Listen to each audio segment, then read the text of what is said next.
Assalamualaikum warahmatullahi wabarakatuh. Perkenalkan, nama saya Emilia Putri, NIM 223141514111042 dari kelas A2B Akuntansi Terapan Fakultas Vokasi Universitas Brawijaya.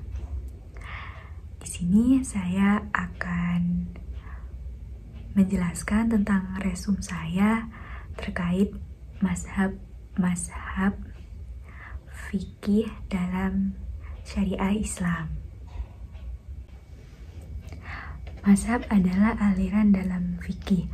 Mazhab juga disebut perbedaan pendapat dalam fikih. Jika perbedaan pendapat dalam hal akidah tetapi tidak mengeluarkan seseorang dalam Islam, maka disebut firqah. Jika keluar dari Islam, maka disebut agama baru. Mazhab terdapat banyak mazhab, yaitu mazhab Hanafi, mazhab Maliki, mazhab Hanbali, dan juga mazhab Syafi'i. Pembahasan secara fikih sebelum munculnya mazhab menjadi 3 mata, yaitu yang pertama fikih di masa Rasulullah. Kaum muslimin belajar fikih semenjak Rasulullah diutus. Selama beliau hidup, ialah satu-satunya sumber fikih bagi kaum muslimin. Karena beliau diutus untuk mengajari manusia oleh Allah.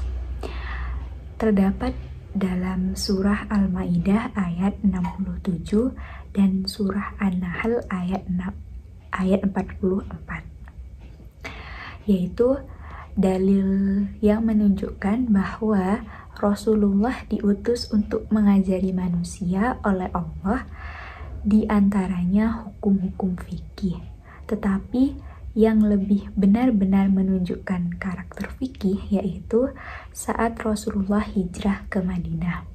Karena pada saat Rasulullah hijrah ke Madinah, pada saat itu di Mekah, meskipun ada 1 atau 2 terkait fikih, masih belum tentu ilmu fikih saat itu. Jadi saat di Mekah itu tekanannya banyak di urusan-urusan akidah.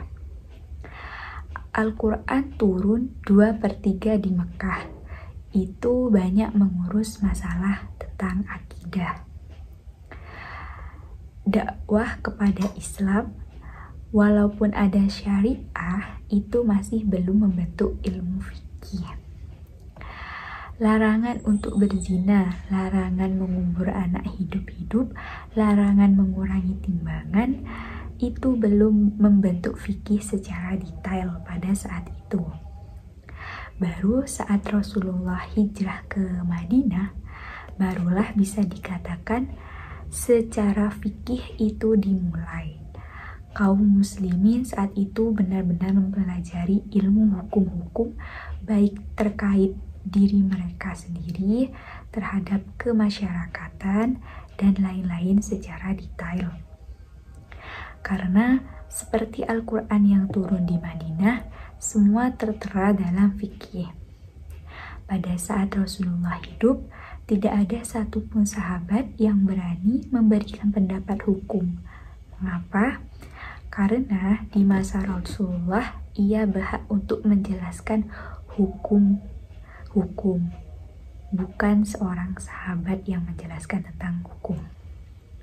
Adapun riwayat yang mengatakan sahabat yang berijtihad saat Rasulullah hidup, maka itu tidak menunjukkan ijtihad mereka sumber hukum, tetapi hanya menunjukkan pemahaman terhadap syariah berdasarkan perintah Rasulullah.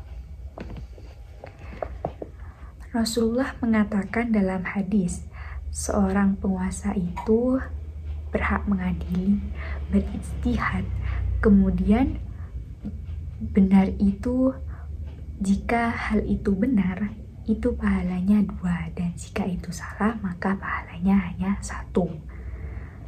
Bisa dikatakan bahwa fikih di masa Rasulullah tidak ada ikhtilaf, Jika ada ikhtilaf, itu tidak esensial sifatnya.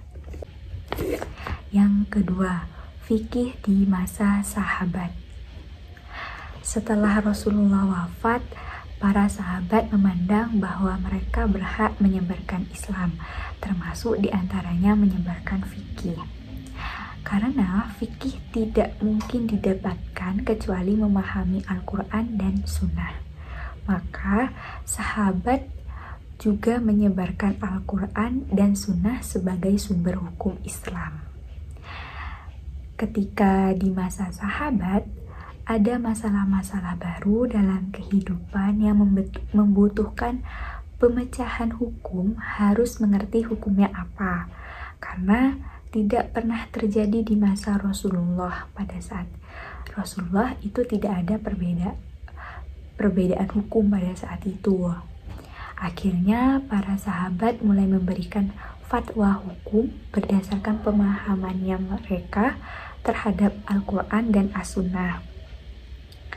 Karena tidak boleh ada masalah yang timbul tanpa pendekatan hukum Islam.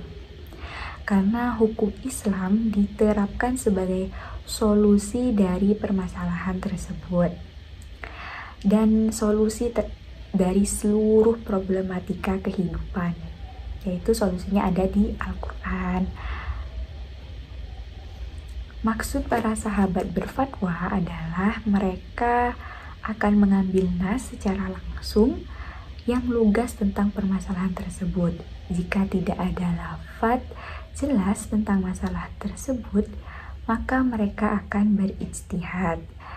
Saat mereka berijtihad, maka pengetahuan mereka bertumbuh terhadap nas juga, interaksi mereka dengan Rasulullah.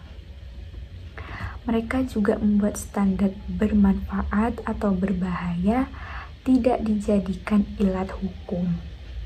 Mereka hanya mengasih maslahat yang dijelaskan dalil, bukan agama. Saat itu ada kisah Umar bin Khattab tentang pembunuhan berkelompok. Ada seseorang perempuan yang punya kekasih gelap, lalu suaminya pergi. Kemudian saat si suami pergi, ada anak tiri perempuan tersebut. Jadi anak dari lelaki tadi yang pergi. Itu anak tiri seorang perempuan yang mempunyai kekasih gelap. Anak tiri perempuan tersebut melihat terjadinya perselingkuhan. Karena dia takut, karena si perempuan takut, lalu ia membunuh anak tiri tersebut dan dimasukkan ke dalam sumur. Anak tiri tersebut ditemukan saat banyak lalat hijau yang mengerubunginya. Sebelumnya perempuan itu berpura-pura mencari pembunuh anak tirinya tersebut. Pada saat itu Umar ragu-ragu bagaimana jika yang membunuh 2 orang. Kata Umar masih menerka-nerka apakah yang membunuh orang lain dan ibu tiri tersebut. Umar masih belum tahu. Kemudian saat itu Ali memberikan perumpamaan. Bagaimana jika kelompok orang yang mencuri seekor unta, kemudian masing-masing mengambil bagian dari unta tersebut,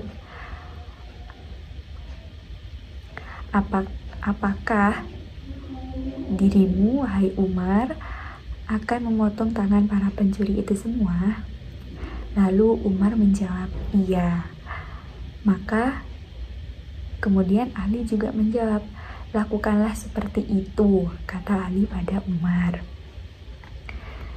Jadi yang berhak diberi hukuman ya yang melakukan hal tersebut. Jadi semuanya juga mendapat hukuman seperti itu. Para sahabat juga dikenal paling serius mencari dalil dan tidak segan bertanya pada kaum muslimin.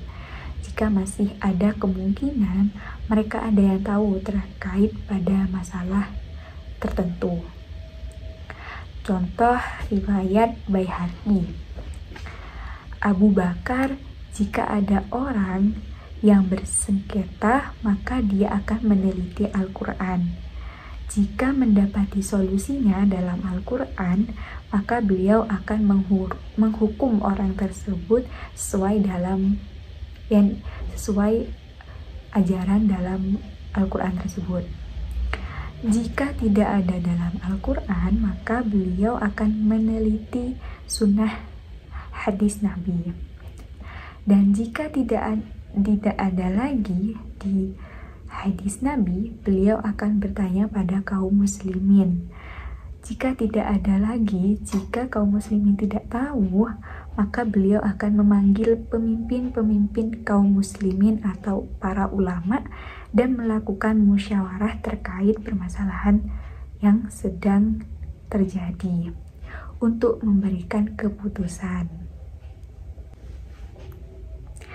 Saat terjadi penaklukan di berbagai tempat, pertemuan para sahabat semakin sulit, sehingga ketika agama salah, maka masing-masing sahabat berijtihad menurut pengetahuan mereka sendiri. Terlihat ragamnya pemahaman terhadap nas, bukan perbedaan metode ijtihadnya. Menjadikan Al-Quran dan Sunnah sebagai dalil, berusaha mencari nas, maslahat diakui jika ada dalil, tidak ada pengaruh negatif, fikih menjadi lebih berkembang. Istilah sahabat dalam Al-Qur'an terdapat dua faktor. Yang pertama, mayoritas lafaz Quran dan hadis menunjukkan maknanya, dan yang kedua, sunnah belum ditulis. Dan yang ketiga, fikih di masa tabi'in. Metode ijtihad tidak berbeda dengan sahabat, hanya ada tambahan sumber, yaitu tabi'in itu hidup di masa mereka juga mendengar fatwa-fatwa sahabat. Bagaimana terbentuknya asal-usul mazhab? Di zaman tabi'in terbentuk mazhab karena istilah bukan hanya dari segi pemahaman, tetapi juga metode dan sumber-sumber menjadi dalil. Ada dua peristiwa fikih yang melahirkan mazhab, yaitu yang pertama, tragedi Utsman atau fitnah Utsman, dan yang kedua, perdebatan di kalangan ulama, munadharah. Yang pertama, tragedi Utsman. Tragedi Utsman memunculkan adanya istilah yang sampai muncul perbedaan dalam metode termasuk sumber-sumber dari ijtihad tersebut. Pada pertengahan abad kedua Hijriah, sekitar 150 Hijriah, metode-metode semakin menonjol dan setiap tabi'in yang punya ijtihad diikuti oleh sejumlah ulama. Dari sinilah lama-lama terbentuk mazhab-mazhab, metode dan dalil tersendiri yang diakui.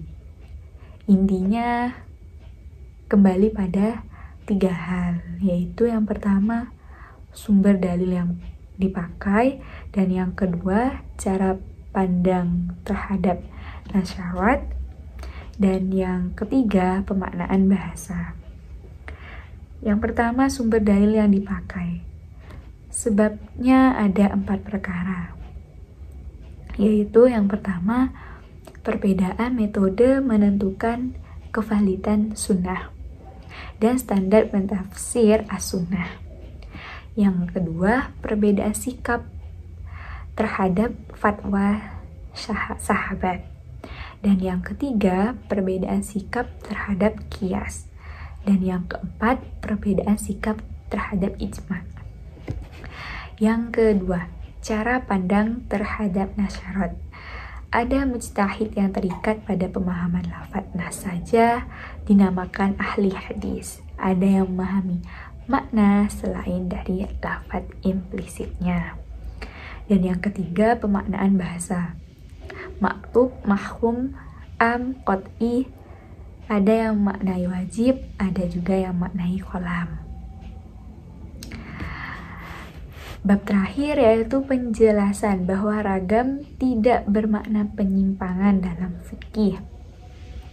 Perbedaan pendapat di kalangan mujtahid itu tidak boleh dipahami penyimpangan dalam diri, karena para sahabat juga ada perbedaan pendapat pada saat itu. Banyak tabi'in juga yang berbeda pendapat dengan sahabat. Itu wajar, itu juga wajar karena jika benar pahalanya 2 dan jika salah itu pahalanya 1. Sesuai dari ucapan fikih saat di masa Rasulullah yang pernah mengatakan dalam hadis, jika benar itu pahalanya 2 dan jika salah itu pahalanya 1. Mungkin itu saja yang bisa dapat saya jelaskan. Mohon maaf jika ada kesalahan yang kata yang saya ucapkan terkait istilah-istilah dalam Islam.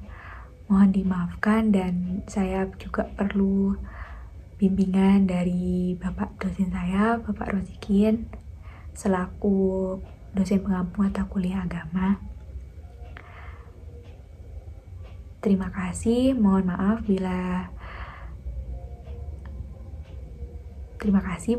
bila terjadi kesalahan kata yang saya ucapkan, dan semoga apa yang saya ucapkan dapat bermanfaat bagi yang mendengar. Kurang lebihnya mohon dimaafkan, dan juga saya juga ingin dikoreksi kesalahannya. Silakan.